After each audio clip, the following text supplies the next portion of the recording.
Jumpa kembali bersama saya Winata dalam program Bisnis Bali News, sebuah program yang mengangkat tentang bagaimana bisnis, dan ini masih dalam COVID atau dalam masih pandemi COVID, dan saya akan mewawancarai seorang founder dan juga mentor dari tukang potong rambut, tukang cukur, seorang yang muda, energik. Beliau adalah Pak Kade Krishna ya? Ya, betul. Pak Kade Krishna. Pak Kade, bisa pakai Kade aja ya? Iya, boleh Pak. Swastiastu Pak. Tadi kata sehat ya? Astengkara, Bace. Ya. Nah, kalau kita bicara tentang barbershop ini kan tukang cukur, apakah juga terpengaruh oleh pandemi? Kalau terpengaruh mulai kapan sih? Sangat pengaruh sih, terutama sejak memasuki menjelang hari raya Nyepi ya. Sudah mulai boomingnya COVID ini melalui sosial media tersebut. Pada akhirnya membawa dampak yang sangat signifikan sih, benar-benar langsung drop dibikin industri ini ya, betul. Penyebabnya apa? Apakah karena ketakutan penyebaran virus atau ketakutan ketularan virus? Sama aja sih, penyebaran dan ketularan kedua-duanya. Jadinya memang termasuk bagi saya sendiri sebagai pelaku industri ini langsung merasakan lah dampaknya, dan kita masih simpang siur juga dengan beritanya kan, karena terlalu banyaknya sosial media yang mengatakan A, B, C, D, akhirnya membuat rasa takut itu semakin tinggi gitu, karena ketidakjelasan informasi tersebut. Akhirnya barbershopnya hari tutup dulu gitu ya? Ya, ditutup sementara. Sejak usai hari raya Nyepi itu ya? Betul. Itu hampir tutupnya juga hampir 3 minggu. Di situ kita memikirkan, wah kita tutup juga di rumah kan nggak bisa, malah membuat diri semakin stres ya Pak ya. Semakin stres, akhirnya mau berpikir untuk bagaimana caranya kita tetap bisa bergerak, namun kita bisa membantu pemerintah dalam mengurangi penyebaran virus ini gitu. Akhirnya strategi Tiang saat Tiang tutup 3 minggu itu adalah mempersiapkan mental diri sendiri dulu dengan cara itu dah berperang dengan kelengkapan persenjataan yang kita punya, dari disinfektan, alkohol untuk pembersihan alat-alat, dan semua kesterilan yang mampu mengurangi yang namanya penularan virus itu sih. Artinya begini, kalau kita agak sedikit tadi ke belakang, tadi memilih menutup barbershopnya itu, karena takut ketularan ya? Betul. Ketularan, jadi bukan karena tetap buka kemudian sepi, akhirnya tutup, bukan seperti itu ya, tapi memang kesadaran sendiri takut ketularan dan takut ketularan, makanya ditutup gitu ya? Betul. Akhirnya kemudian baru menemukan, memperkuat diri dulu, menumbuhkan kepercayaan diri, seperti apa cara dan ada semacam protap atau apa yang sudah diterapkan, terus kemudian dia berani membuka lagi. Oke. Memang langsung kita juga pikirkan itu, banyak sekali perubahan dari SOP juga, dari protokol juga kita ikuti dari awal, bagaimana sebelum buka pintu dan setelah servis, dari sebelum servis dan setelah servis pun kita gunakan protokol seketat-ketatnya, karena kita sendiri juga takut sebagai pelakunya langsung, bahkan si customer juga jauh lebih takut ketimbang kita. Mereka pun bagaimana caranya, ya tugas kita adalah memberikan keyakinan, kepercayaan ke customer itu bahwa kita steril dan aman dari virus COVID ini gitu. Kalau bisa diceritakan, ketika customer perlu datang, apa yang dilakukan untuk bisa menjamin bahwa tidak menjadi tempat penularan virus corona? Ya. Di sini yang paling pertama mereka datang pasti tetap kita, ya namanya orang datang ke rumah kita sendiri, Om Swastiastu, sapa. Terus protokol sebelum pintu masuk pun juga sudah kita siapkan, bukan cuma disiapkan tapi diingatkan jika mereka masih cuek, karena kebanyakan di awal-awal itu masih yang cuek, tidak menggunakan masker dan tidak mengikuti protokol yang kita punya, padahal tulisan sudah jelas, bersihkan tangan sebelum memegang gagang pintu. Tempatnya pun sudah ada, untuk cuci tangan ada di sebelah kiri pintu, untuk pakai hand sanitizer juga ada, dan di pintu keluar pun juga ada, pada saat mereka bayar dekat kasir itu ada juga, dan sebelah kirinya juga ada tempat cuci tangan. Jadi keluar pintu masuk lengkap hand sanitizer dan tempat cuci tangan itu sendiri. Dan kedua, dari segi SOP, biasanya kita melakukan di sini potong, keramas, lalu pijat head massage. Akhirnya head massage kita hilangkan, dan tadinya potong duluan lalu dikeramas, jadi dikeramasnya duluan baru dipotong untuk biar steril tadi. Namun di akhirnya tidak kita keramas dan tidak kita head massage, karena head massage kan langsung touch tangan langsung. Dan yang kedua adalah agar mereka langsung pulang. Jadi ngerasa kotor, nggak mungkin mereka pergi, karena kan anjuran pemerintah untuk langsung udah pulang gitu, stay at home. Nah ya udah gitu. Kenapa kita menaruh keramas di awal agar lebih bersih dan tidak ada di akhir. Baik, kalau peralatan mungkin dari segi barber sendiri Ya. atau tukang cukurnya itu sendiri ada pakai apa nggak yang paling mungkin tangannya juga sebelum memegang atau apa? Ya. Protapnya atau SOP? Itu juga kita dari SOP sebelum melakukan servis, cuci tangan terlebih dahulu, terus memastikan semua alat-alat itu sudah kondisinya kita semprot dengan disinfektan, kursi itu sendiri dan itu per customer. Dan sampai bahkan sistem cap potong atau jubah buat menutupi customer dari rambut-rambut itu, biasanya kan satu orang dalam sehari bisa banyak orang untuk satu kain itu. Nah, tapi di sini kita pakai satu orang satu, sistemnya sama kayak handuk dia. Sekali pakai semuanya, kalau bisa sekali pakai termasuk alat. Cuma kan harga cukurnya nggak bisa.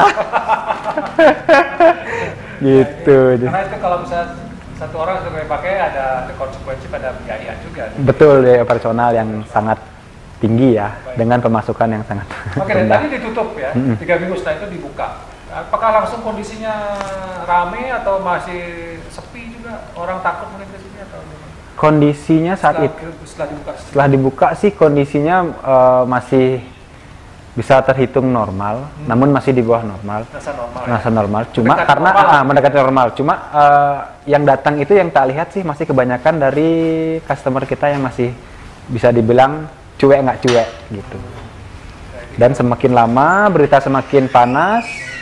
Dan penjualan pun juga dari sisi customer pun semakin takut dan semakin menurun. Semakin menurun lagi. Ya, semakin lama semakin menurun. Setelah itu 3 minggu dibuka ada masih oke. Tapi setelah itu turun lagi. Ya, disitulah tugas kami di sini berpikir bahwa apa nih yang kita lakukan, yang dapat kita lakukan biar melakukan meningkatkan kepercayaan mereka bahwa kita ini memang. Apakah ada peningkatan lagi setelah mungkin memasuki Juni atau apa setelah pemerintah bisa mengatakan 9 Juni ada new normal. Ada nggak pengaruhnya bagi customer datang ke Dermason? Sangat ada. Jadi bagaimana media itu sangat mempengaruhi kedatangan dari customer, itu salah satu hal yang terpenting. Iya, betul. Jadi setelah ada bahasa new normal, ini customer mulai datang lagi. Iya, apalagi dengan SOP yang kita punya, jadi mereka sendiri melihat secara langsung, mereview dan akhirnya ya marketing dari mulut ke mulut tuh manjur dia jalan. Oh bahwa tempat ini bersih, steril, satu orang langsung semua clear, baru masuk lagi orang berikutnya. Di situ sih lebih kencang. Astungkara. Sudah ada peningkatan. Iya. Ini hal yang menggembirakan tentunya ya. Iya betul. Tapi kalau kadang mungkin melihat katakanlah bisnis barbershop seperti ini, ini kan kalau mungkin bagi kita orang Bali lah katakan begitu, bukan bermaksud untuk sedikit rasis atau sara, tapi kita masih sedikit. Kenapa? Apa yang menyebabkan orang Bali kok susah nih jadi tukang cukur atau barber? Apakah masih menganggap tukang cukur itu sudah pekerjaan yang kurang tepat atau apa yang kalau orang Bali kok jarang cukur gitu ya? Kalau menurut Dek sih mungkin karena gini, kita kan bisa lihat tipikalnya pertama gengsi itu. Yang kedua adalah ikut-ikutan atau kata Balinya itu latah orang bilang. Nah, setelah mereka ada role modelnya, ada yang dilihat bagi mereka keren, selanjutnya meyakinkan bahwa tukang cukur ini juga memiliki masa depan yang cerah kok. Termasuk COVID ini pun kita melihat ini salah satu UMKM yang masih bergerak dan Astungkara lancar. Jika kita melakukan protokol itu tadi dan kebersihan. Ya, customer itu tadi. Kita ini aman. Gitu. Jadi semenjak tahun 2018 itu sudah Astungkara di Bali, putra ya anak-anak muda Bali sudah banyak melirik, mereka lulus SMA langsung belajar menjadi seorang barber karena sudah dilihat, wah keren nih ternyata jadi tukang cukur dan biayanya pun juga tergantung bagaimana. Kalau belajar tukang cukur lama nggak gitu? Tergantung tangan sendiri sih dan niat dulu. Ada bakat juga harusnya. Ada bakat nggak yang menentukan itu? Bakat ada biasanya. Pasti setiap orang memiliki bakat terpendam yang dibilang nih kan terpendam. Kan bagaimana kita menggalinya dan lingkungan itu mensupport hal itu terjadi gitu loh. Kalau tidak salah saya dengar KD ini justru sarjana ilmu administrasi publik. Administrasi publik ya? Iya. Bandung. Bandung. Lebih menghasilkan jadi tukang cukur. Dan dia merasakan sendiri ini secara ekonomi sangat luar biasa. Sangat bisa menjadikan andalan gantungan hidup gitu ya. Ya betul. Sama karena yang mikir sampai tua pun yang masih bisa untuk terus berkarya. Apalagi di kanvas kita adalah kepala orang yang dimana notabene pasti kita bakal memegangnya pun harus benar-benar sebagaikan mahkota. Tabe sugro biasanya di Bali, itu yang hal yang terpenting. Dan bagaimana kita menghargai si kepala ini gitu. Pada akhirnya sampai ya jika pun keyakinan tiang sampai tua bakal selalu dicari sama orang. Ya betul. Ini salah satu kebutuhan. Cukur itu sangat diperlukan. Iya. Kalau udah rambut kita panjang, cukur sini nggak bisa, terpaksa kita. Cuma ya itu tadi mungkin tidak mudah untuk mencari tukang cukur yang sesuai dengan keinginan kita, gitu, cocok itu ya. Tapi ada kabar gembira tadi putra Bali katakanlah begitu yang selama ini sangat sedikit yang menekuni di dunia cukur mencukur ini, jadi barber ini juga sudah mulai ya. Ya, dan saya kira berada di tempatnya apakah KTNI juga merasa ada AC-nya. Ini konsep yang sudah dirancang sendiri atau gimana? Ya, sudah dirancang. Kita yang merancang sendiri gitu ya? Iya, betul, dengan arsitek saya sendiri. Arsitek sendiri ya. Jadi tampil pergi ke sini juga merasa sangat nyaman gitu ya. Dia mungkin punya harapan tidak mungkin kepada siapa masyarakat, pemerintah apa yang mungkin atau kepada media mungkin apa yang bisa dilakukan saat ingin sampaikan?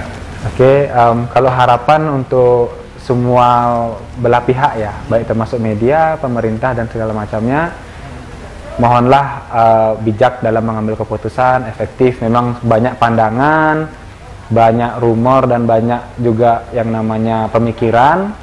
Namun bagaimana kita poinnya adalah di kondisi seperti ini bertahan dan terus berusaha, terutama untuk menjaga diri sendiri dan lingkungan keluarga dahulu deh.